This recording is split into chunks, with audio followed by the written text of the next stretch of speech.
So good afternoon, everyone.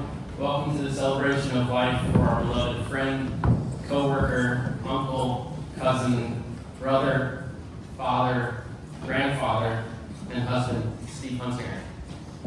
I'm Anthony Oliveri, and I've worked with Steve Jr. for 15 years, and as many of you know, today we run our own business together. Over that time, I've been fortunate to grow very close to the entire Huntzinger family.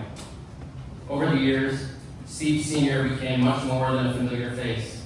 I came to know him as a trusted mentor, a dear friend, with a shared love for ice cream, an additional father figure in my life.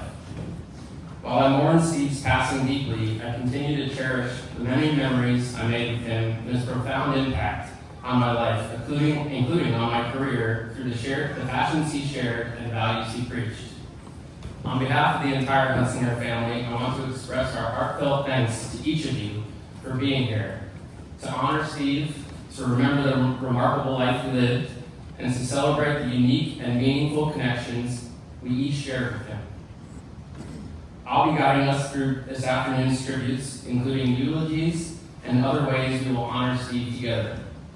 We will begin with our celebration with remarks from Steve's beloved family members, his granddaughters, Hallie and Savannah, his son, Steve Jr., his wife, Judy, and his daughter, Anna.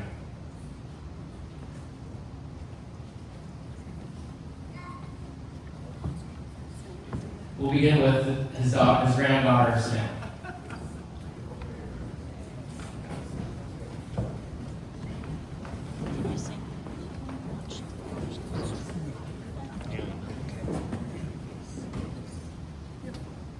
Hello, my name is Savannah, and this poem is about my papa.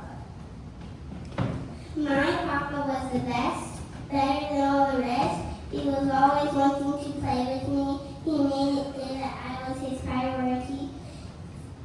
He was really good at art and would always laugh when I would fart.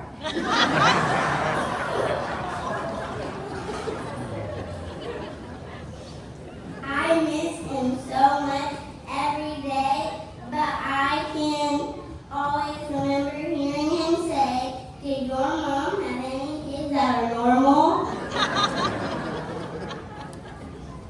Goodbye, Papa. I love you so. I didn't want to let you go.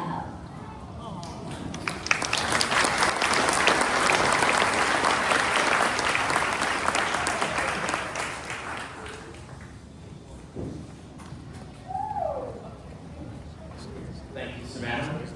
And we'll follow that with Steve's other granddaughter, Hallie.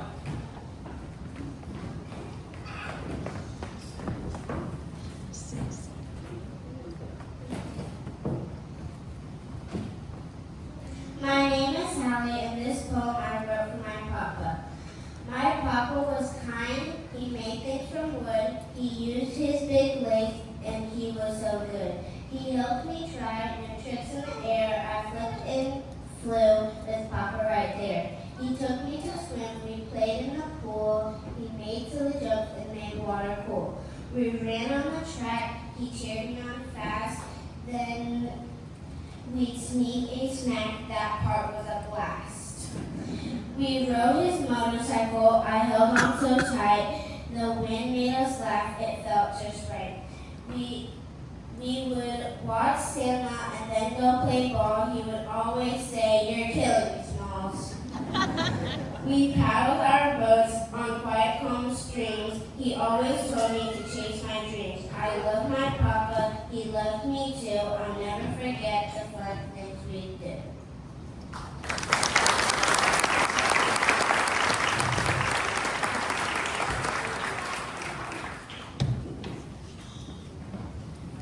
Thank you, girls. We'll follow that with Steve's son, Steve Jr.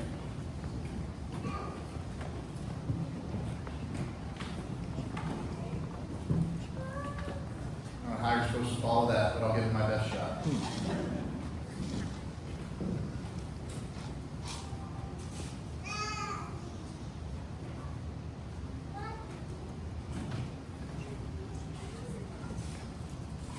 On behalf of my entire family, I'd like to thank you all for coming to celebrate the life of my dad. It's truly truly humbling to see how much he meant to so many. I'd also like to say that during the final week of his life in the hospital and the weeks that passed, I learned so much about the beauty of humanity. Our family has never felt such an outpouring of support, whether it was visits to the hospital during the darkest week of our lives, or visits or phone calls to the house. It was truly overwhelming. There's too many people to list, and you all know who you are. And my family and I truly thank you from the bottom of our hearts. My dad played many roles in life, from being a devoted husband, father, grandfather, uncle, brother, cousin, coach, mentor, co-worker, neighbor, and friend. He loved so many of us, and unconditionally so. We all know that highways and airplanes go both directions, and my dad pridefully did more than his fair share of traveling them to see us all. He would often say to me, if you want something to happen in life, you have to make it happen. Otherwise, you may be waiting a long time. And as we just learned, time is not infinite, and sadly, it still remains undefeated. I'm certain you're going to hear a lot today about the fun passions my dad had. So rather than repeat them here, if you'll indulge me, I'm going to focus on the role he played in my life, which is being a remarkable father. I know I'm biased, but I think what my dad enjoyed most was witnessing a person develop to their full potential, and especially so if he could have some contribution or influence in the matter. He helped so many friends and family become self-sufficient at home improvement projects along with personal finance. And while this brought him joy, I'm convinced that his passion in his younger years was in developing his kids, myself and Anna, and later in life in doing so with his granddaughters, Hallie and Savannah. He truly poured his heart in the task of providing us with unrivaled opportunities. My earliest memories with my father 100% revolve around sports and being outdoors. I had vivid memories of being at the pool with him and jumping off the diving board at age 2 or 3, while he tread water, waiting to catch me every time. He had me swimming entire lengths of the pool at age 4 and 5 by myself, and he continually backed up and I swam toward him. He was always proud and thrilled, and I was usually upset as I didn't get to rest once while swimming 25 meters. But rather than give in to my discomfort, he was persistent in training me to be my best no matter how uncomfortable it made me in the moment. This was the theme of how he trained myself and Anne in both academics and sports during our childhood. In grade school, school itself was by far the most important thing, and sports were the reward.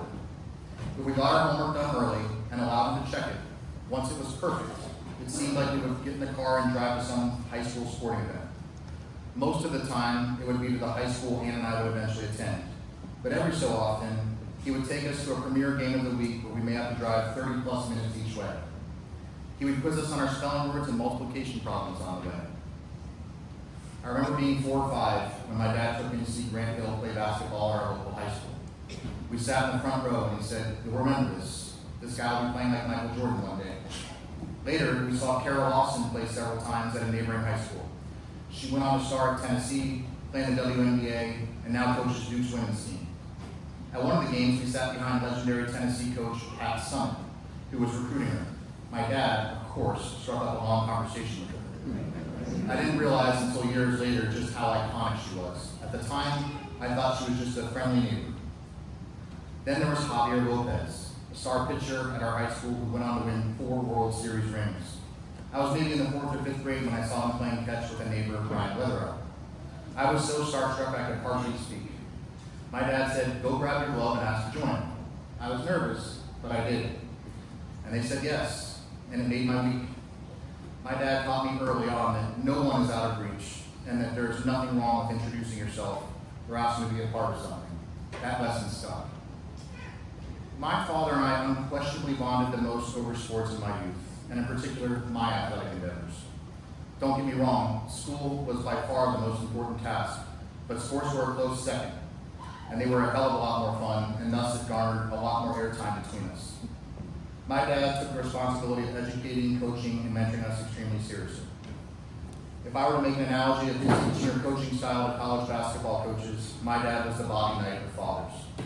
Trust me, I know in today's age that's a controversial thing to say, as Bobby and my dad had an old school and strict style about them whose time has passed.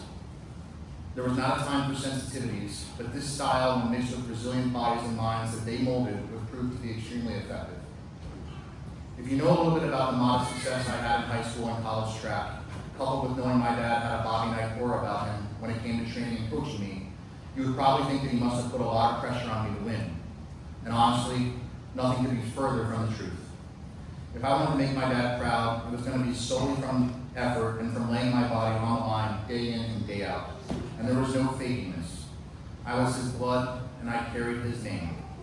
He knew what 100% effort really looked like, and it wasn't always pleasant.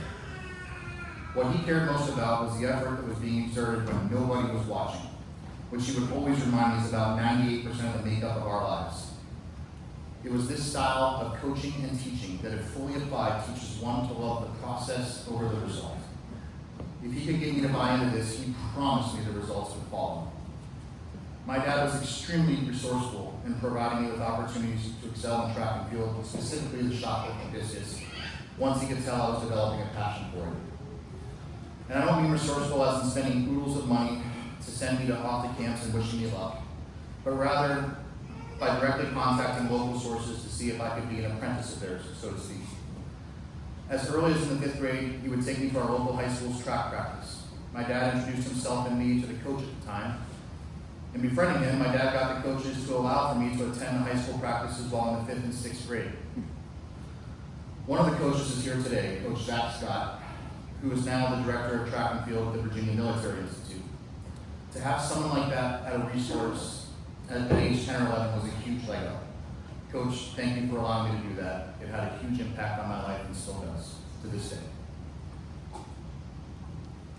Every day after school in the spring, I would walk to the high school and throw, run, and lift with the high school athletes, many of them being very elite.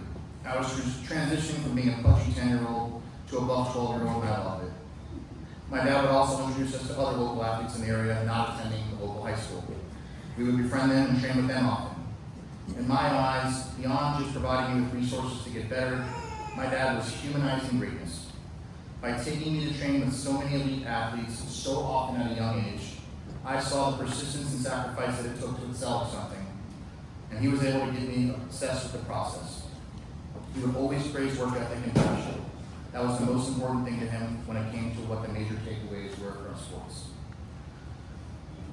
From the age of 5 through high school, my dad took me to hundreds of sporting events, local duels, state championships, and even competitions across state lines, driving several hours to watch national caliber competitions. My favorite memory came late in my senior year when we flew to Southern California for the Arcadia Invitational, and with humility, this one involved us competing. I was ranked 2nd in the nation in the shot put, looking for redemption after a tough loss at indoor nationals. A local athlete, John Caulfield, ranked 5th and signed at UCLA, was also competing. My dad and I were traveling solo for this trip without my coach. When we checked in, we learned the men's shot put would be the featured event under the lights with about 10,000 people in attendance. Track and field was very appreciated in California. It felt like a state football championship game back home. My dad and I staked out a front row seat about an hour before the event started, and soon the crowd swelled, excited to see a showdown between their hometown favorite, John Caulfield, and the visiting kid from Virginia. A young boy aged 10 or 11 and his father were sitting next to us. The boy turned to his father and asked, "Do you really think someone can beat John Caulfield?" And his dad replied, "If everything goes right, yes, and by a few feet. Kid from Virginia is small but aggressive, and he puts on a show." And my dad, sitting between us, was glowing with pride. He nudged me, amused, but I played along. I told the boy I'd seen the kid from Virginia throw a few times. I said, "He's tough. The key for me is not letting him get in my head." Warm-up started, and I went all out on my first throw, something I normally never did. The shot landed with a thud beyond the final line, and the crowd erupted. I jogged over to my dad to talk strategy, and the boy just stared at me wide-eyed. And I smiled and I asked, "Did you find him?" And he nodded in amazement, and I said, "I'm outnumbered. Can I count on your support?" And he just beamed with pride, and he screamed, "Yeah." And I'll spare you the blow-by-blow of the actual event itself, other than to summarize that I did end up winning, and I reclaimed the nation's #1 throw that evening. I was back on top, and it felt great. My dad, in particular, was on cloud 9. As we were driving to dinner together that evening, he was reminiscing. He said, "It was so cool they made that event evening, and they shut down the track. And when you reclaimed your national leading throw, they knew immediately and announced it for the crowd. And the crowd loved you. It was like watching Rocky IV when the Russians started rooting for Rocky on their turf. And then the little show you put on for that kid, that was so cool. And Dad thanked me endlessly. That was really a nice surprise you gave that kid. And this is probably the only time I had to hold back tears with my dad and showing him gratitude. I told him, Dad, excuse me.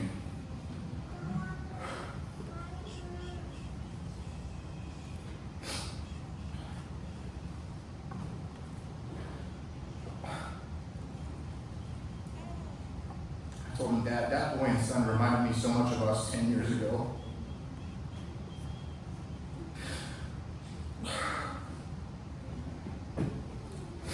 They drove hours to see someone beat their state favorite. That is exactly what you and I would do.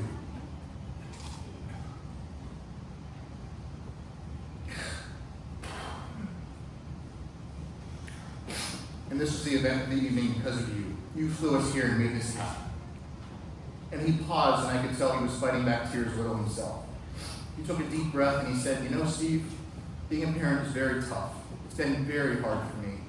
And you'll probably see someday because I think you'll put your heart into it like I did. It's gruelingly tough at times. But you have made this so fun the last several years, and that has made all the tough times very worth it. And I just hope it'll be as fun for you as it has been for me because you deserve it. And that for me was the highlight of that trip. I had never been more happy up until that point than I was that evening.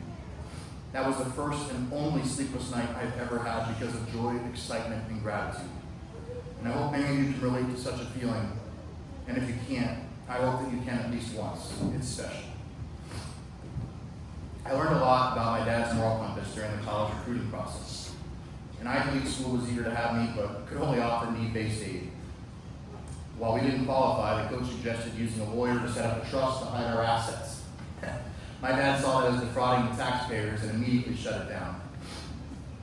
At William & Mary, after I gave a verbal commitment, the coach said I could skip the SATs altogether, as well as the essay portion of the application. My dad was firm. He'll take the SATs, write the essay, and if I ever hear of him cutting class, getting tutors to take notes, or getting his grades inflated, that'll be it. He'll be transferred out the next day. We don't do that crap in this family. The coach later told me he thought he blew the whole deal and felt sick on the drive home. But he was just trying to be nice, and my dad simply held a high bar. Shortly after starting college, the coolest transition happened in our relationship. He went from being a strict Bobby Knight-like disciplinarian to being my friend. After my first semester at William & Mary, he picked me up and drove me home for the months-long winter's break. I had surprised both of us with decent grades that first semester. I think it was all A's and 1 B+. As we got close to home, he abruptly changed the conversation and said, hey, given how well you did with your grades the first semester, you don't need to adhere to any curfew while you're home this month. And I asked him, shocked, are you serious? And he said, yeah, you've proven you can be on your own and do well, so I don't need to babysit you anymore. And I think we can all hear him saying this next part. He said, now, use your head. If you come in stumbling drunk at 4 in the morning and wake me and your mother, that'll be it. But coming home at 1 or 2 in the morning quietly, it's totally fine. And I couldn't believe what I was hearing from what used to seem like a militant command to be home by 11 p.m. in high school, while most of my friends would party all night. Ann and I truly had one of the best dads you could ever ask for. He was always there, taking us to and from school, checking our homework, taking us to practice while often coaching it. He had extensive knowledge on so many topics that there truly wasn't enough time for him to teach us everything he knew. Regretfully for me, he never got to see me be a father and meet my eventual children. But I will feel his spirit, and I know I will recall several memories I have with him when I find myself in a trying or difficult moment. He and I bonded especially when I was young and developing into a student athlete. He could be very effective there, and he was. I never got to bond with him around parenting like my sister has the last 8 years, but I am very thankful that they could. He was very proud of my sister as a parent, and nothing brought him more joy than watching his granddaughters develop. I will make it my life's work to ensure his legacy lives on through me and my offspring. Family comes first. Set a great example. Show up early. Always be there for people in times of need. Give more than you get. Work like hell. Praise a job well done. Love unconditionally. And finally, laugh your ass off. Dad, I know this wasn't in our plans. You were young and vibrant up until your last waking moment. And while this brings me great sadness, I am also thankful that I will always remember you this way. You were the greatest father I could have ever asked for. While I have the strongest sense of gratitude for this, I despise that I feel it nearly impossible to measure up to you in this endeavor. You were born to be a dad and grandfather. I promise to watch after Mom, Ann, Chris, Erica, Hallie, and Savannah. I will feel your spirit in my eventual kids' practices and sporting events. I will be sad you're not there physically, but I know you will be smiling down on us. There will not be a day that goes by that I don't think of you, and I will talk to you often. We will always be best buds. I love you, Dad. Rest in peace.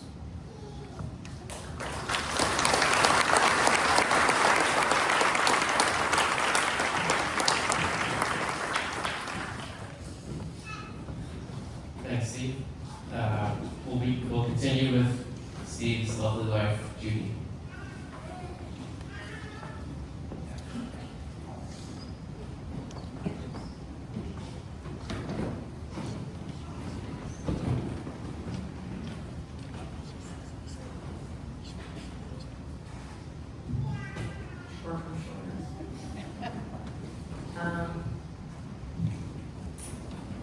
Hopefully I'm able to do this. First, thank you to everyone for coming near and far to show your love for Steve and our family. I'm truly honored. Steve was a very dedicated man and an incredibly hard worker. He went to the gym faithfully Monday through Friday, took care of almost everything around the house. Yard work, spreading mulch, trimming bushes and trees, washing cars, even plumbing, painting and washing windows. During COVID, he completely remodeled our master bathroom. Just this March, he used his new shop vac and cleaned the entire baseboards on every level of the house. None of that for long. He also played hard and never sat still. He had to be engaged in an activity at all times, whether it was riding his motorcycle through the Pennsylvania country roads, kayaking the Yellow Breeches, and even the Pennsylvania Grand Canyon with his friend Bob, or attending high school sports year-round, statewide. He always kept busy. He loved reading nonfiction books to learn, planning intricate road trips throughout the United States, painting with acrylics, and woodworking that he designed. And I think some of you are marveled to see that everything on display here is something that he either painted or created. So wanted you to have the opportunity to see that. Steve especially loved the Boiling Springs pool where he grew up. The pool is 98 years old, and his parents went there as youngsters. We would play catch in the water with a small stress ball. Before long, kids of all ages were asking if they could play with us. Typical Steve, he would engage with the kids. He'd ask them their name, their school, their sports, their activities. And I know a lot of them this summer are at that pool wanting to know where their buddy is. We met in 1976 at Penn State.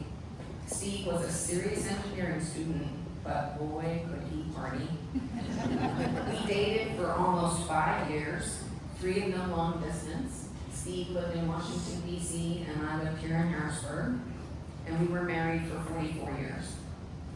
The summer before his senior year, he worked construction with his dad at the Raystown Dam and earned enough money to pay for his college year of school and buy a brand new stick-shift Ford Mustang. Teaching me to drive it was a blast.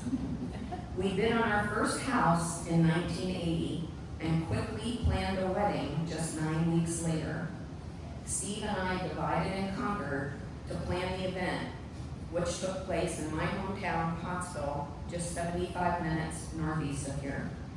Steve designed the invitations and planned the honeymoon, saying we were flying to Boston. So, when I was packing my apartment to move, I also packed my suitcase for Boston. Little did I know that we were renting a car in Boston and driving to Bar Harbor, Maine, for a week of relaxation, hiking, and watching the Phillies win the World Series. Our wedding included 300 of our closest friends and family.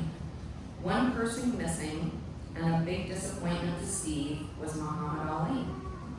I had known Ali since I was 15 years old, as his training camp was in my hometown. I had the opportunity to know him well. I got to babysit his children once, and I even attended a business meeting with him when I was studying accounting at college. Labor Day weekend, when we were at my parents' home, we were doing the invitations for our wedding. And I suggested to Steve that he would have an opportunity to meet Ali in person because Ali was training for his last fight ever at the training camp. And Steve said, "You're not going to embarrass me, are you?" And I said, "No." And he said, "He knows you?" And I said, "Yeah." "He knows your name?" I said, "Yeah." He said, "He knows your first name's Judy?" I said, "Yeah." "He knows your last name's Nolly?" I said, "Yeah." And he said, "Are you sure you're not going to embarrass me? You're not going to go there and say, 'Hi, remember me?'" And he's going to say, "No." And I said, "No, seriously, it'll be fine." So we get to the camp, and numerous folks who worked there came out and saw me and said, "Oh my gosh, we haven't seen you in forever, and the champ is going to be so happy to see you. However, he's taken a nap." Well, he would take 2-hour naps in the middle of the afternoon because he trained in the morning and trained again in the afternoon. And I said to them, "I'm sorry, we can't stay. We have way too much to do." Steve, now feeling much more comfortable, says, "Oh, wait, we can wait. We can wait." So Ali finally comes out from taking his nap, and I introduce him, and Ali gives Steve the 3rd degree. "What do you do for a living? How much money do you make? Are you going to be able to provide for her? Are you going to treat her well?" And he said, "You do realize, you ever mess up, all she has to do is call me." So Steve, now being all excited like a kid in a candy store, asked Ali, "Do you want to come to our wedding?" And Ali says, "Yeah." At the same time, I say, "No." And he looked at me and I said, when you're the bride, you sort of want to be the center of attention. And I said, "If you come, you're going to be the center of attention." And he looked at us and he looked at Steve and he said, "Who's going to wear the pants in this family?" Steve said, "I am." And he says, "Let me check my calendar." So for better or worse, Ali was in Los Angeles that weekend at a fundraiser and unable to attend. Ali had taken a photo of us, and you might see it in the slideshow. It's in the slideshow, but you might catch it today. But there was a photo of the 3 of us that Ali took, and then later on, a week later, had it delivered to my parents' home. It was definitely a highlight in Steve's life, and a photo that he placed on his cell phone until the end. And in the end, he had maybe a couple dozen photos on his phone, and this one was one of them. When we were expecting our first child, Stephen, I didn't want to know the sex, but Steve did. At the ultrasound, the technician asked us if we wanted to know. And Steve said yes, and immediately we heard, "Boy." And I looked at Steve with bulging eyes, and he said, "I haven't finished my sentence. I was going to tell him, but you didn't." So when the end came along, it truly was a surprise. So I never let Steve live that down. In 2005, I threw Steve a surprise 50th birthday party under the guise of a surprise engagement party for our neighbor's daughter, who, by the way, was not engaged. And without embarrassing her, she is here today. He did major work around the house, like power washing the deck, trimming the bushes, helping with the caterer, and even picking up the cake that said, "Congratulations, Laura and Jason."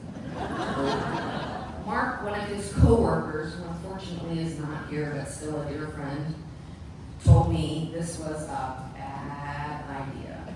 He said Steve will not want to be the butt of a joke in front of all of his co-workers. And I assured him it would be fine. Long story short, both Laura and Steve walked into the party together with each other excited for the other to hear, "Surprise!"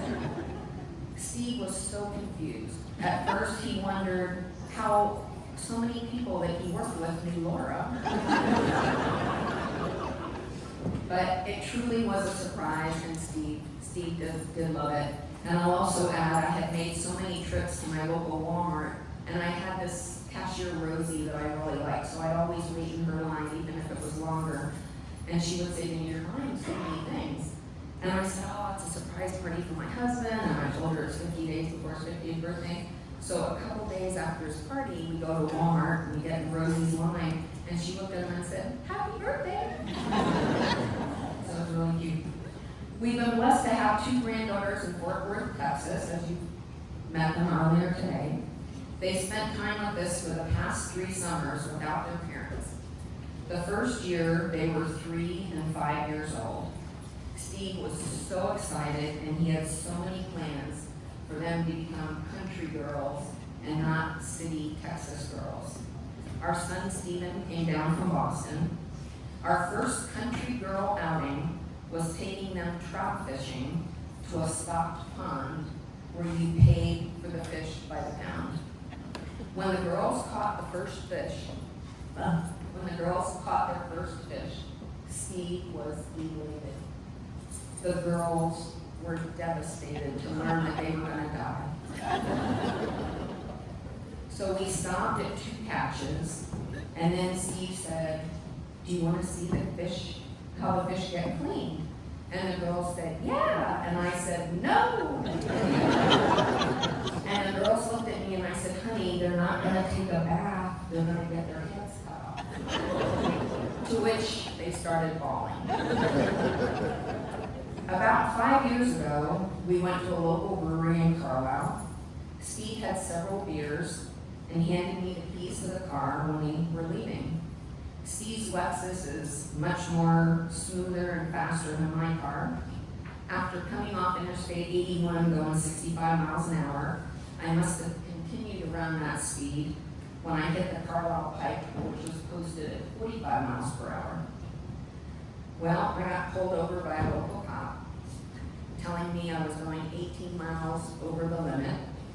He asked me for my driver's license and registration, and I explained that I didn't have my driver's license as I hadn't planned on driving, but Steve had asked me to drive, and that's why I was behind the wheel.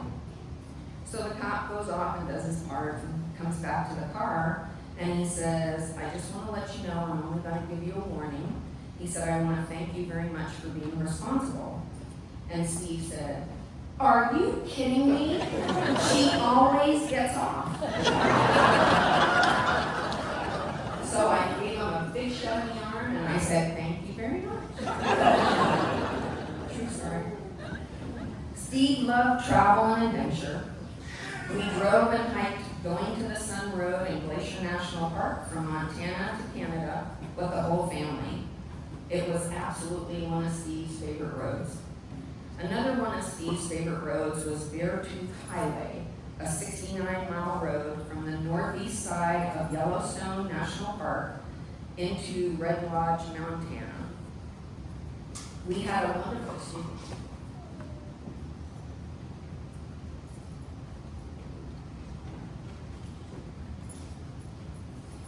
wonderful experience and long-lasting memory of jumping out of a plane in Honolulu at 14,000 feet in 2010. Steve's tandem partner was not even wearing shoes. While descending, Steve fell through a cloud, getting soaked on the front side while completely dry on the backside. In 2013, he fished for halibut in Alaska, which he loved. He described pulling in the first one, the challenge of reeling it in, and how he thought it would be double the actual size based on how much the fish fought. Although he was happy with his catch, the captain said, "Throw it back in." Later, he caught the limit of 3, and they were much bigger. The next day, his salmon fishing trip was canceled because of torrential rains. He never did get to check salmon fishing off his bucket list. And his bucket list also still contained seeing a bear, catch a fish, and a hot air balloon ride. We visited 8 national parks in 2014, from Yellowstone to Grand Canyon, including Bryce and Zion, when we went on our trip from Wyoming, Utah, Arizona, and Nevada. One of our most memorable experiences was doing the Olympic bobsled run in Park City, Utah. It was on rubber wheels and not ice, making the speed a little bit less, but the turns and the G-forces truly were the same. Steve coaxed me many times to do this adventure before we even set out on vacation. When the time came, I calmly said, I'll do it. And he kept saying, you will? And I said, yeah, I'll do it. We had to take an hour-long class to prepare for this.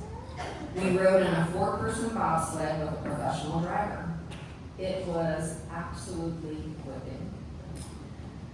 When it was over, I was so grateful that it had ended. Steve turned ghost white, and he asked me, how do you feel? And I said, great, now that it stopped. And he said, does your head hurt? And I said, no, I'm fine, now that it stopped. And he said, my head's killing me. And he said, how's your stomach feel? And I said, my stomach's fine, now that it stopped. He said, my stomach's in knots. And he said, I will not be eating anything the rest of the day.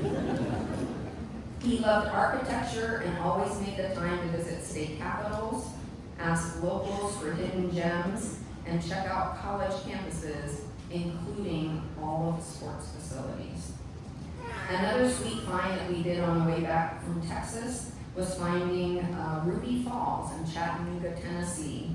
You walk a mile inside a cave, and then there's a 145-foot waterfall. It was truly, truly sweet, fascinating. We saw the Northern Lights in New Hampshire the weekend our son got married to Erica. It was magical. Steve was a lifelong learner. He would hear about a certain topic on our travels and then read all about it when we got home. At the University of Washington, we learned the true story of the rowing team and their journey in winning the gold at the 1936 Summer Olympics in Berlin. You might know it by the book or the movie Men in the Boat. We learned about the Little Rock Nine, who were the 9 African-American high school students in 1957 who became the first to integrate in Little Rock, Arkansas. We spent an entire day at their museum. Steve read every one of the books that any of the 9 authored. He recently read about the O.J. Simpson trial. He read both the prosecution side by Marcia Clark and the book on the defense side by F. Lee Bailey, and we spent many hours discussing them.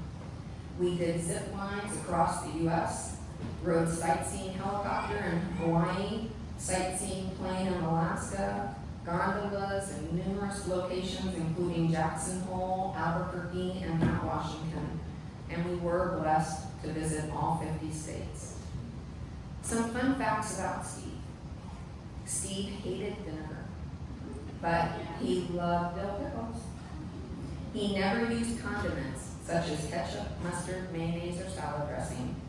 He did not like onions, but I learned if I cooked them well, he didn't even know. He did not like cream cheese or sour cream, but raved when one of our friends, Deb Bache, made stuffed strawberries with cream cheese. And we did just that. We laughed and we never told him. When we did road trips for 3 to 4 weeks at a time, we never booked a hotel in advance unless we were going to a national park. And Steve planned the route in excruciating detail, and I was responsible for booking the hotels from my cell phone in the car. Since we moved back to Pennsylvania 9 years ago, Steve loved picking strawberries. He picked 8 quarts at a time, and he ate them all day long. It only lasted for 3 weeks in the beginning of June, and he refused to eat store-bought strawberries the remainder of the year. 2 years ago, I convinced 4 couples and Steve to take 6 ballroom dancing classes. Although I had a great time, he found it to be a challenge. He got so frustrated because he couldn't pick it up quickly, and it was similar to his experience of trying to learn golf. But on the bright side, he did enjoy us all going out to eat after class. Steve loved Hershey chocolate, especially Reese's peanut butter cups. In fact, I found a bag of large Reese's Easter eggs in the console of his truck after he passed. He would totally agree that the chocolate treats on your table should not go to waste. I should also add now that Steve also loved ice cream, and there will be an ice cream truck outside after dinner. We both retired on the same day, February 28, 2010. This was Steve's idea. He wanted us to enjoy life together and fully. I loved my job, and I was reluctant to retire. So I went to work, and I whined to a friend named Mike, who I worked with for 3 decades. Mike said to me, "Judy, what is wrong with you?" He said, "You have a guy who's telling you that he wants to live with you 24/7 for the rest of his life." I just never thought about it like that. And we did just that. We shared a beautiful, retired life, living fully. I love you, Steve.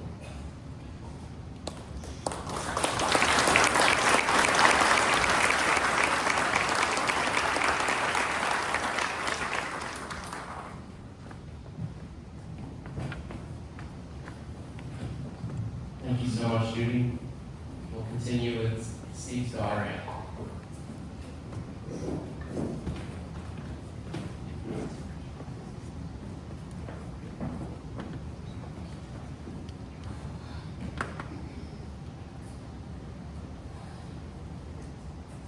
This room is full of people who love me, and I've never been afraid of speaking in front of a crowd. But today is different. Today, the words I need, the ones big enough, strong enough, deep enough, to express what my dad meant to me just don't exist. No matter what I say, it will never feel like enough. And so I stand here, heartbroken and humbled, trying to do the impossible, to put into words the love, the gratitude, and the ache of losing him. I first drafted this eulogy 2 days after my dad died. I was FaceTiming my mom, and she asked me to read it so that she could hear it and time how long it was. In case you didn't know, we are a planning family and a numbers family. With the feelings extremely raw, I read it to my mom and sobbed for the entire second half. When I was done, my mom suggested that I lighten it up. And if you know my mom, you know that a suggestion is an expectation. The problem was the only section where I had inserted a joke. She let me know that my direct and dry sarcasm was in fact not funny. So I embarked on a journey to convey the same message with lightheartedness and more tact to my sarcasm. So here it goes. If there's one quote that sums up my relationship with my dad, it is one from the late Jim Galvano. He said, "My father gave me the greatest gift anyone could give another person. He believed in me." When I was growing up, his belief sometimes felt like an unattainable expectation for perfection. But what my dad expected was not perfection, it was excellence. It was to ignore what was normal or average and push yourself into places of discomfort whether physically, mentally, or emotionally. He demanded 100% with no excuses. The cynical side of my dad would say that excelling in life should be easy because many people just don't work hard. The encouraging side of my dad would remind me that excelling at most things is a choice. It is a choice of consistency, discipline, and sacrifice. While learning this lesson as a child came with many of my eye rolls, it taught me one of the most important lessons, that I could accomplish whatever I chose to. As I look back on my life, I honestly cannot think of one thing I ever wanted to accomplish that I did not set out to, simply because I didn't think it was possible. And that is an incredible blessing, one that I strive to pass on to my girls. My dad used to say the most important decision you'll make in your life is who you choose to marry. And I think think we can all agree that the best decision he ever made was my mom, hands down. Mom, you put up with a lot of stuff. And by stuff, I mean his desire to live in a house that looked like no one lived in it, his belief that there was only one way to do things, his way, and his completely unbiased opinion that his ideas were the only ideas worth considering. You survived spirited political debates over dinner, marathon monologues about the news, and an endless stream of unsolicited lectures. But jokes aside, Dad knew the gravity of choosing someone to spend his life with, and while I may be biased, I know that many in this room would agree he could not have chosen better. Dad took that decision seriously, and he got it right. He knew that love meant commitment, perseverance, and yes, the occasional passionate disagreement about whether my mom was spending too much time volunteering when things around the house needed to be done. You two showed me that marriage is not about perfection, but sticking together when things are hard, laughing when things get ridiculous, and always, always showing up for your family. Thank you for that. Dad also had a line he'd repeat over and over again. If you have kids, being a mom will be the most important job you will ever have. And I knew he meant it, not just because he said it so many times, but because of the commitment he made to being a parent. Every significant memory and home video I have from childhood involves him. He taught me how to jump off the diving board and swim to the side of the pool before I turned 2. I never missed a word on a spelling test because when we got our list on Monday, I had to know all of them before I went to bed on Monday night. And then we would take practice tests every night of the week until Friday. I still remember misspelling cantaloupe in the 3rd grade spelling bee, and trust me, so does he. Up until his very last visit to Texas, he asked me, is it cantaloupe or cantaloupe?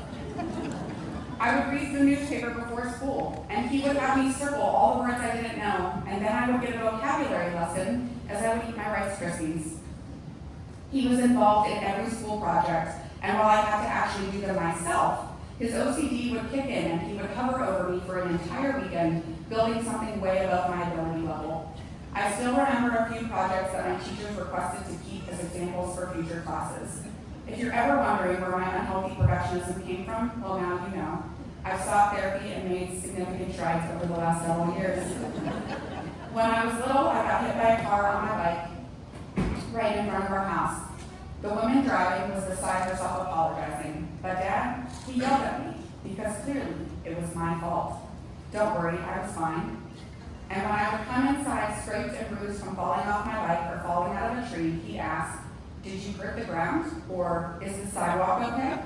Initially with a straight face, and then he would laugh. We practiced being able to complete 60 multiplication problems in 60 seconds. We would do multiple rounds for time every day until I completed the mission in the allotted time frame.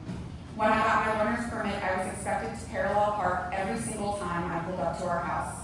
It was the worst part of learning how to drive. But to this day, I can nail a tight parallel spot with 0 adjustments, and I think of him every time. When Steve Jr. and I were little, as a VP at a civil engineering firm, my dad converted to a part-time schedule just to be there when we got home from school. He made sure we were ahead on school topics. Yes, ahead, because God forbid we learned something at the same time as everyone else. No way, he was determined we walk into that classroom ready to teach the class. Everything in life, he said, was mental. If you wanted to achieve something, you had to get mad, and like they say at Nike, just do it. That was his advice for school, sports, work, and life.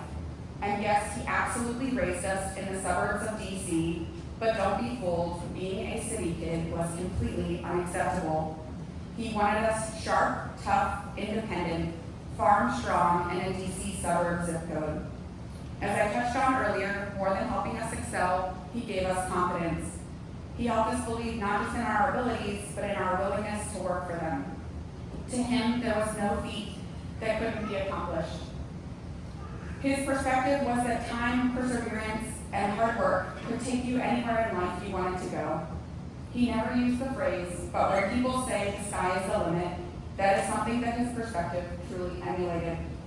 He believed that my brother and I could accomplish anything. He taught us that failing is part of growing and not something that we should fear. that every experience in life is accompanied with a lesson, and those lessons mold us into who we become. My dad encouraged us to take chances, reinforcing that whatever happened, we would be okay. From pursuing an education 6,000 miles away from home, to making major shifts in our careers to have more balance, to starting businesses, our dad always supported and encouraged the paths that he knew we wanted to go down. As a kid, I was a bit of a tomboy, something he not only accepted but celebrated. He was all about passion. If you love something, he helped you get better at it. Lifting weights was something we bonded over from the time I was in high school up until he passed. I would frequently send him videos of my most recent accomplishments, and he would repeatedly let me know how impressed he was. A few weeks before he died, he showed my mom a video, and knowing that she wouldn't comprehend the significance, he said, "Judy, this is a big deal." One of the last gym stories I told him ended up being one of his favorites.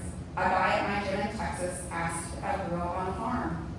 I said no with a confused look on my face, and he replied, "It's just rare to see a girl your size lift that heavy. I figured you grew up moving heavy things."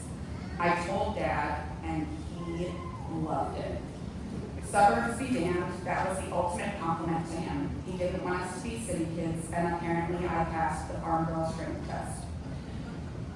Dad loved to learn. He was an avid reader, and in his later years, he challenged himself by reading authors that had different perspectives and life experiences than himself. This was something I really respected about my dad. He always wanted to grow and evolve, and of course, occasionally proved you wrong with his newly learned facts. Up until he died, he was always teaching himself how to do new things with art or his woodworking craft. I've never met anyone that had a desire to constantly challenge themselves like he did. I have many of his projects in my house, and the improvement over the years was remarkable. He had an eye for detail, and over time, as the skills were developed, that combination made for some beautiful works of art. One of his earliest pieces that was gifted to me is here today. It was in a box wrapped, so I believe it was a Christmas present. I opened it with a puzzled look on my face and asked him why he had gifted me an urn. He said back laughing, "It's not an urn, it's a wooden container. You can use it as a cookie jar." It was a piece in my house that I often joked with neighbors and friends about when they would come to my home. They would look at it and think, "Why does she have one of her grandparents' ashes in the middle of her kitchen table?" As you can imagine, when deciding where my dad's ashes would go, there was no question, the cookie jar. In addition to learning about people, history, the world, and how to further perfect his craft, he loved to teach to anyone, and I mean anyone, who would listen. It was evident in the way he treated our friends, neighbors, and extended family. After he passed, I was flooded with messages, not just condolences, but stories about how he helped them fix his finances or remodel their home, and sometimes both. Dad and I had a special relationship. While Mom and Steve Jr. were more the peace-seeking types, Dad and I, we were ready for a showdown. I could see Mom's face every time I brought up a controversial topic, that mix of panic and resignation, like, really? You're gonna start this now? But those conversations were sacred to us. We talked about politics, religion, philosophy, whether the news was actually the news or just entertainment, and every now and then I would admit he was right. Not out loud, of course. He was always someone I could dig deep with, to talk about the meaning behind everything in life, why the world and each of us as individuals are so broken, including himself. He had an awareness of his flaws that made him feel deep regret at times. I was and will continue to be grateful for his vulnerability. I observed in the many different circles within his expansive social life that my dad always befriended people who maybe felt a bit out of place. He made them feel loved, heard, and seen, regardless of whether others thought they were worthy of it.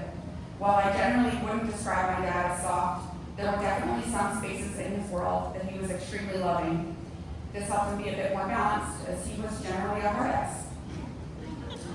The holidays growing up and as an adult were always my favorite with my dad. With no school or work during those times, bedtimes were non-existent. This meant Dad and I could stay up for hours, chatting about everything under the sun.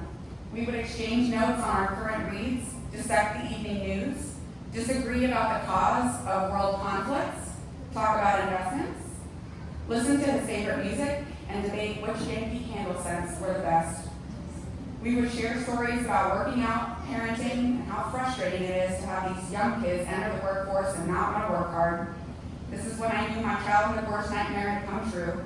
I had become old and cynical like my dad. Experiencing my dad when I was an adult was very different from when I was a kid. As a child, he taught me to be a free thinker, to be analytical and not accept things for the way they are. But when I became an adult and applied that to things that he was particularly passionate about, where maybe we happened to disagree, we were known to have a conflict or two, or dozens, and insert my mother's eyeball here. Keep in mind, this is the same guy that made me take debate and speech as electives in high school. I loved it, and so did he. Well, most of the time. He wasn't afraid of conflict, and you know what they say about apples. As much as I hate to admit it at times, deep down inside, I know I am just a smaller female version of him. I inherited his work hard, play hard mentality, his commitment to continuous improvement and never settling, his desire to be a lifelong learner, to live simply, to be surrounded by good company, to travel and learn about how other people live, to eat ridiculously large portions, to go to lunch with someone and come home 5 hours later because the conversation and the food was just so good. I got his teeth crowding, his sunspots, his love for outdoor activities, and his inability to put up with other people's crap. For those of you who know my youngest daughter, Savannah, she is the third iteration. She loves to talk, loves to eat, and will fight you if she deems it necessary. Maybe it's genetic, maybe it's because all three of us were the youngest sibling, maybe it's a little bit of both. Nothing made him light up more than being a papa. Watching him with Hallie and Savannah was magical and a great reminder of his passion for helping children to grow and develop. He was fully present, whether it was reading, doing puzzles, leading soccer drills, painting, or teaching them the subtle arts of a perfectly timed whoopee cushion. He was in it, laughing, loving, and teaching. When the girls would visit my parents without Chris and I there, we would get daily updates from my dad about how mature and sociable the girls were. He would talk about how beautifully Hallie could read and how her vocabulary was expanding rapidly. He would brag about how quickly Savannah could pick up anything athletically and how she was tougher than the boys. After he passed, Hallie asked me, "Papa taught us so many things. Who is going to do that now?" And while it broke my heart, it also told me everything I needed to know, that he constantly made my girls feel like they were his priority. He adored their curiosity, their questions, their big thoughts. He encouraged it, just like he did for me. And while I wish more than anything he were still here to continue those conversations with them, I know now it is my turn. I'll carry on those deep talks and that encouragement and that perspective because I had the very best teacher. Dad, thank you for your love, your stubbornness, your wisdom, your jokes, and your relentless belief in the people that you cared about. Thank you for everything. You were one of a kind, and we were all lucky to have you. I love you, and I miss you, and I promise I will keep my title as mom my number one job.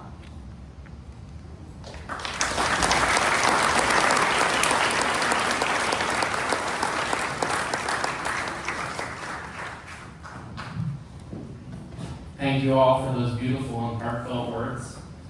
Your reflections brought out the warmth, humor, and heart that made Steve so special. It's clear how deeply he was loved and how dearly he will be missed. Before we break for some food, we'll be playing a short video, so please adjust your chairs as necessary to see that screen.